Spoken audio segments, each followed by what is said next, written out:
Seems like everyone is starting a business these days, or at least dreaming about doing it. But just because you enjoy doing something doesn't mean you know how to run a small business. Marc Maun, CEO of the Bank of Kansas City, joins us this midday with strategies on starting a small business. Thank you for joining us. Glad to be here. So my first question is, what are the biggest mistakes you see people make? I think a couple of them. The number one thing is to make sure you start a business in something you're familiar with. Don't get carried away and go off in some area that you're not comfortable in doing, or you need to learn a lot. Know what you want to participate in. We've all heard the saying, do what you love. And that seems to be true when it comes to starting a small business. You have 5 bullet points. You have 5 main things that we should all keep in mind. Let's start with the first one. The first one is understand your taxes.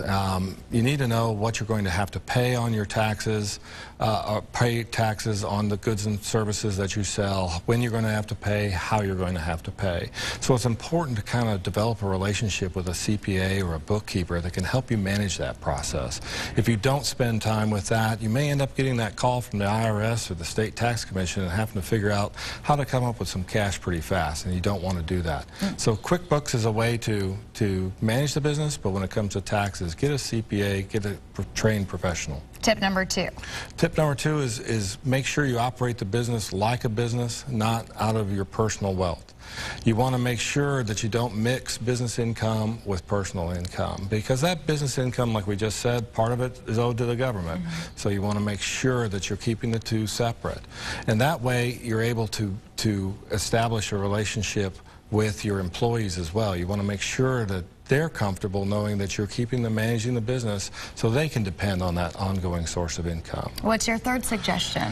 It's an old saying, but it's work smarter, not harder. Smarter, not harder. Right. But it really applies in this. You're going to spend a lot of time working on your small business, and it's going to take a lot of hours. So if you can find tools that will help you manage that business in a smarter fashion, you should take advantage of it. And those include things like online banking. You can now work from your home, work from the coffee shop, wherever you might need to do that. You have mobile technology that allow you to move money and so forth without having to rely on longer hours to do that. You also say we should get a banker.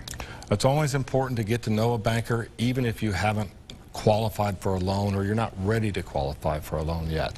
That banker is somebody that then gets to know you, knows your style, your management capabilities, and positions you to be able to get that loan at a future date. And your final point for us, you say plan to grow. What do you mean by that? Well, you go into the business, you're not planning to stay small for a long time. Your hope is that you'll grow the business, you'll build it for the future.